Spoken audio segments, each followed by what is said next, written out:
नमस्कार, हिमाचल समाचार में आपका स्वागत है। आज के मुख्य समाचार। मुख्यमंत्री ने की राज्यपाल से शिष्टाचार भेंट। मुख्यमंत्री ने कहा, नर्सों की भर्ती में कोरोना वॉरियर्स को प्राथमिकता देगी सरकार। मेडिकल टेक्नोलॉजी पर खर्च कर रहे 1350 करोड़ रुपए। मुख्यमंत्री ने आईजीएमसी और चमियाना अस्पताल के फैकल्टी के साथ किया संवाद। प्राकृतिक पद्धति से तैयार हल्दी से किसानों की आर्थिकी हो रही सुदृढ़। भटियात उपमंडल में किसानों से खरीदी गई 12 क्विंटल हल्दी। और अब समाचार विस्तार से। मुख्यमंत्री ठाकुर सुखविंदर सिंह सुक्खू ने आज राजभवन में राज्यपाल श्री शिव प्रताप शुक्ल से भेंट की। ये एक शिष्टाचार भेंट थी। मुख्यमंत्री ठाकुर सुखविंदर सिंह सुक्खू ने सोमवार सायं शिमला में आईजीएमसी शिमला व Atal institute of medical super speciality Chamiyana के फैकल्टी सदस्यों के साथ संवाद करते हुए स्वास्थ्य क्षेत्र में भविष्य की चुनौतियों पर विस्तृत चर्चा की। इस अवसर पर चिकित्सा महाविद्यालयों के विभिन्न विभाग प्रमुखों ने अपनी प्रस्तुति दी। मुख्यमंत्री ने कहा कि प्रत्येक चिकित्सा महाविद्यालय की आवश्यकताओं के अनुरूप राज्य सरकार हर संभव सहायता प्रदान करेगी। मुख्यमंत्री ने कहा कि सभी मेडिकल कॉलेजों में चरणबद्ध तरीके से 3 टेस्ला MRI मशीनें भी स्थापित की जा रही हैं। उन्होंने कहा कि पिछली सरकारों ने स्वास्थ्य सेवाओं को बेहतर बनाने के लिए कोई विशेष ध्यान नहीं दिया, जिसके कारण मरीजों को विभिन्न समस्याओं का सामना करना पड़ रहा है। वर्तमान सरकार ने शिक्षा और स्वास्थ्य के क्षेत्र में सुधार को प्राथमिकता दी है और मेडिकल टेक्नोलॉजी पर 1350 करोड़ रुपए खर्च किए जा रहे हैं। हमारे सरकार की प्राथमिकता में 2 प्रमुख विभाग हैं, एक शिक्षा, दूसरा हेल्थ। और कम से कम जब मैं हेल्थ सेक्टर को देखता,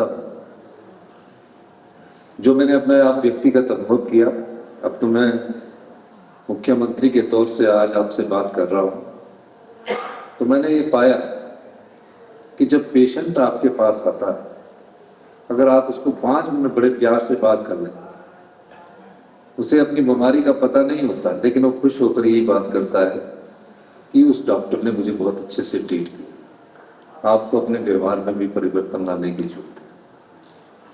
और मैं ये मानता हूं कि आप पर ज्यादा स्ट्रेस होता है, पेशेंट बहुत बढ़ गए हैं, बोझ बहुत बढ़ गया है। ये आप भी ह्यूमन बीइंग है, इंसान है। जब आप भी ज्यादा थक जाते हैं तो क्रोध अपने आप आपके चेहरे पर दिखता है, आपकी बातचीत पर दिखता है। इसमें कैसे कमी लाई जाए, इसमें आपको ही सोचना पड़ेगा। आपसे बहुत आशाएं होती है पेशेंट को, जब वो चलता है, अपने घर से निकलता है, इस आशा के साथ मैं ठीक होकर आऊंगा।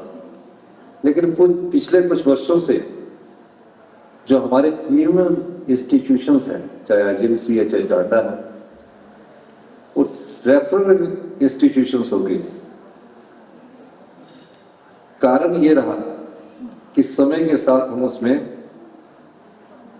बदलाव नहीं कर सकते। टेक्नोलॉजी इतनी पीछे है हमारे आईजीएमसी में कि 19 साल पुरानी जो हमारा सबसे प्रीमियम इंस्टीट्यूशंस है, MRI की मशीन लगी। नई टेक्नोलॉजी ने स्थान ले लिया है और हम उस टेक्नोलॉजी में जा रहे हैं से जी रहे हैं जो आज से 20 साल पहले की, 30 साल पहले। आपने देखा होगा, हालांकि हमारी आर्थिक स्थिति ठीक नहीं है। हमने ओल्ड पेंशन स्कीम दी, हम पर 1600 करोड़ रुपए का कट लगा, जिसके कारण हमारी पोजीशंस आर्थिक ठीक नहीं है। लेकिन आपने देखा फिर भी हम अपने संसाधनों को सही इस्तेमाल कर रहे हैं। MRI 3 टेस्ला हमने सभी इंस्टीट्यूशंस को देने का फैसला किया, चमियाना को, आईजीएमसी को, नेचो को, हमीरपुर मेडिकल कॉलेज को और टांडा मेडिकल कॉलेज को। रोबोटिक सर्जरी की जो कि चमियाना में लगने जा रहा है और टांडा में लगने जा रहा है, अगले 2 महीने में वो रोबोटिक सर्जरी यहाँ आ जाएगी, जिससे डॉक्टर पर बोझ कम हो जाएगा और सहजता से वो जिस पेशेंट का इलाज करना होगा उसका सहजता से करेगा। उन्होंने कहा कि मेडिकल की पढ़ाई कर रहे विद्यार्थियों के लिए हॉस्टल बनाने को सरकार धन उपलब्ध करवाएगी और मरीजों के साथ साथ स्टाफ के लिए भी पार्किंग सुविधा को सुदृढ़ किया जाएगा। मुख्यमंत्री ने कहा कि राज्य सरकार आधुनिक तकनीक के इस्तेमाल के साथ साथ स्वास्थ्य विभाग में विभिन्न खाली पदों को भरने का प्रयास कर रही है। हमने अब पैरामेडिकल के स्टाफ को अलग कर दिया है और मेरा ये मानना है कि अगले कुछ दिनों में हम हर एक मेडिकल कॉलेज में उसकी स्ट्रेंथ डॉक्टर पेशेंट रेशियो के हिसाब से स्टेज वाइज उसको भरने का हम काम करें। और हमने इस मेडिकल टेक्नोलॉजी को बदलने के लिए तकरीबन 1350 करोड़ रुपए का जायका के थ्रू जो हमारी लिमिट होती है बोरिंग की, उसमें हमने और कोई प्रोजेक्ट नहीं सैंक्शन किया है, सिर्फ मेडिकल हेल्थ सिस्टम की और मेडिकल टेक्नोलॉजी को सैंक्शन किया है, जिसको आने के लिए अभी मैं पिछले दिनों दिल्ली था, मैं हेल्थ मिनिस्टर से मिला, डिपार्टमेंट ऑफ इकोनॉमिक अफेयर्स से मिला और स्वीकृति करवाने की हमने उसको कोशिश की है।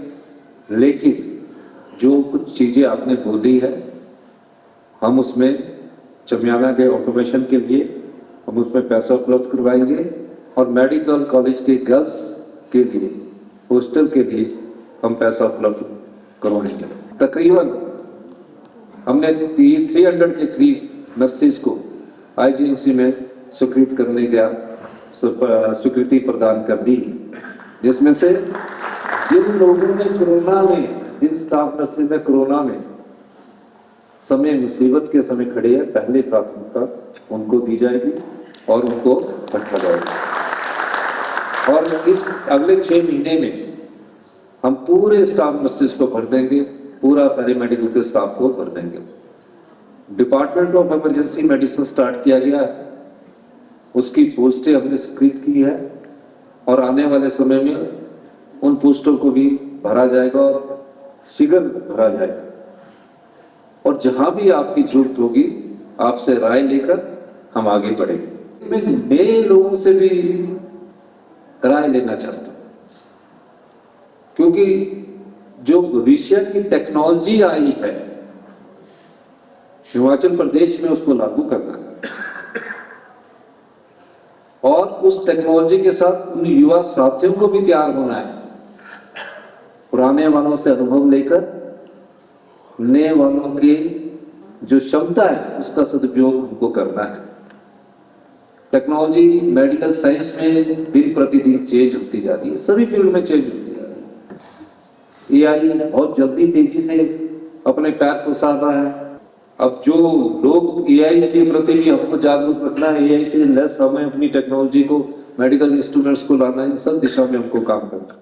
मुख्यमंत्री ने कहा कि आज प्रदेश के प्रीमियम स्वास्थ्य संस्थान मात्र रेफरल स्वास्थ्य संस्थान बनकर रह गए हैं, इसलिए इनमें व्यापक सुधार की आवश्यकता है।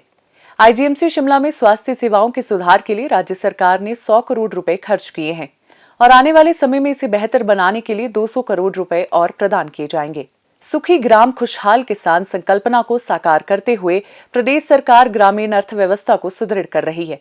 प्राकृतिक खेती पद्धति से तैयार मक्की, गेहूं के साथ साथ हल्दी का न्यूनतम समर्थन मूल्य तय कर प्रदेश सरकार द्वारा किसानों के जीवन में खुशहाली लाई जा रही है। प्राकृतिक खेती को बढ़ावा देने के लिए प्रदेश सरकार के प्रयासों के फलस्वरूप इस वर्ष जिला चंबा के भटियात उपमंडल के किसानों ने 12 क्विंटल हल्दी बेची है। अच्छे दामों पर हल्दी बेचने वाले लाभार्थी किसान राजेश बलौरिया, निखिल ठाकुर, गांव तारागढ़ के करण सिंह, गांव कुठेड़ के शेर सिंह तथा मनीषा शर्मा का कहना है कि प्राकृतिक खेती को प्रोत्साहित करने और किसानों की आय को बढ़ाने के लिए सरकार द्वारा उठाए गए विभिन्न कदम प्रशंसनीय है। मैं पिछले 2 साल से प्राकृतिक खेती कर रहा हूँ। ये जो सरकार की योजना है प्राकृतिक खेती किसान खुशहाल योजना, मैं इससे बहुत खुश हूँ, क्योंकि मैं जब पिछले 2 साल से प्राकृतिक हल्दी की खेती शुरू की है, उसका उत्पादन किया है, उसमें मुझे बहुत सारा चीज़ों का अनुभव हुआ और आज मैं 6 क्विंटल प्राकृतिक रूप से जो हल्दी पैदा की थी उसको कलेक्शन सेंटर चुआड़ी लेके आया हूँ। सरकार की ये जो योजना है, जब मैं इस हल्दी को यहाँ लेके आया, बहुत सारे किसान इससे प्रेरित हुए और वो भी खुश हैं और मैं तो खुश हूँ ही, क्योंकि इसका एमएसपी मुझे 90 रुपए के हिसाब से जब मिलेगा, अगले बार बहुत सारे किसान, एक ऐसा वातावरण बना है कि बहुत सारे किसान इस खेती के प्रति झुकाव उनका बड़ा है, उनके प्रति उनकी खुशहाली जो है वो उन्हें दिख रही है, फ्यूचर उन्हें भविष्य दिख रहा है। तो मैं सुक्खू सरकार का, हिमाचल की सरकार का बहुत बहुत धन्यवाद करता हूँ, बहुत बहुत शुक्रिया करता हूँ कि हम सब किसानों के लिए उन्होंने एक नया भविष्य तलाशा है। प्राकृतिक रूप से हल्दी की खेती कर रहा हूँ पिछले 4-5 साल से, और इसको हमें पहले उगाकर बेचने में भी काफ़ी दिक्कत रहती थी और इस समस्या हमें बार बार सामना करना पड़ता, लेकिन सरकार के सराहनीय कदमों से जिसका रेट जो प्राइस जो है 90 रुपये फिक्स कर दिया है, और विक्रय केंद्र भी जहाँ हमारे भटियात में चौड़ी में खोल रखा है, जिससे कि किसानों को काफ़ी फ़ायदा हो रहा है। किसान जो अपना प्रोडक्ट है, तैयार माल है, वो जहाँ बेच रहे हैं आके, जिससे हमें एक तो इसका प्राइस ठीक मिल रहा है, दूसरी तरफ मुझे विक्रय केंद्र भी पास पड़ रहा है, जिससे इसको प्रोत्साहन मिलेगा और किसान जो है अपनी जो प्रोडक्ट है, अपना जो उत्पादन है, वो नज़दीक विक्रय केंद्र में अपना बेच पाएंगे। इसके लिए हम मुख्यमंत्री हिमाचल प्रदेश सरकार श्री सुखविंदर सिंह सुक्खू जी का तहे दिल से धन्यवाद करते हैं। प्राकृतिक खेती खुशहाल किसान योजना के अंतर्गत हमने हल्दी लगाई और हमने लगभग 4.5-5 क्विंटल हल्दी आज निकाली है। और यहाँ चुवाड़ी में जो SMS ऑफिस है, यहाँ पे जो ये कलेक्शन हो रही है, यहाँ पे जो सरकार ने हमें न्यूनतम समर्थन मूल्य दिया है इस बार 90 रुपए के हिसाब से, तो हमने अपनी जितनी भी हल्दी निकाली है वो सभी आज यहाँ पे इनके पास दे दी है। और हम बहुत ही खुश हैं क्योंकि ये जो न्यूनतम समर्थन मूल्य है, सरकार ने बहुत ही अच्छा मूल्य हमें हल्दी के लिए दिया है, क्योंकि प्राकृतिक खेती के तहत हमने इसे उगाया था, बहुत मेहनत की थी हमने, और हमें सरकार ने खुश कर दिया है एकदम। हमें देखकर हमारे आसपास के जो किसान है ना, इस बार वो भी हल्दी लगाने के लिए बोल रहे हैं और सब बिल्कुल तैयार हैं कि हम हल्दी लगाएंगे, गेहूं लगाएंगे, क्योंकि सरकार ने हमें 90 रुपए दिया है, जो कि हमारे लिए बहुत बड़ी बात है और हम बहुत ही खुश हैं इस चीज से। प्रदेश सरकार द्वारा प्राकृतिक खेती पद्धति से उगाई गई हल्दी के लिए 90 रुपए प्रति किलोग्राम की दर से समर्थन मूल्य दिया जा रहा है। क्षेत्र के वह किसान जो गत 1 वर्ष या उससे अधिक समय से प्राकृतिक खेती से जुड़े हुए हैं, व सितारा प्रमाणित हैं, इन किसानों से प्राकृतिक खेती से उत्पादित हल्दी की खरीद की गई है। किसानों से खरीदी गई हल्दी का लगभग आधा हिस्सा जायका प्रोजेक्ट के माध्यम से प्रोसेसिंग के लिए दिया जाएगा। इसके अतिरिक्त शेष हल्दी के उपयोग से प्रदर्शन प्लांट लगाए जाएंगे, ताकि आगामी वर्षों में प्राकृतिक पद्धति से तैयार हल्दी की पैदावार को बढ़ाया जा सके। सरकार के ठोस प्रयासों से किसानों की आर्थिकी सुदृढ़ हो रही है और ग्रामीण अर्थव्यवस्था के सुदृढ़ीकरण से आत्मनिर्भर हिमाचल का सपना साकार हो रहा है। हिमाचल समाचार देखने के लिए सब्सक्राइब करें यूट्यूब चैनल हिमाचल समाचार, लाइक करें Facebook page information and public relations department Himachal Pradesh और CMO हिमाचल, फॉलो करें X @DPRHP और CMO हिमाचल, फॉलो करें इंस्टाग्राम @DIPR हिमाचल और CMO हिमाचल, विजिट करें वेबसाइट www.himachalpr.gov.in। इस अंक में इतना ही, कल फिर होगी मुलाकात। दीजिए इजाजत, नमस्कार।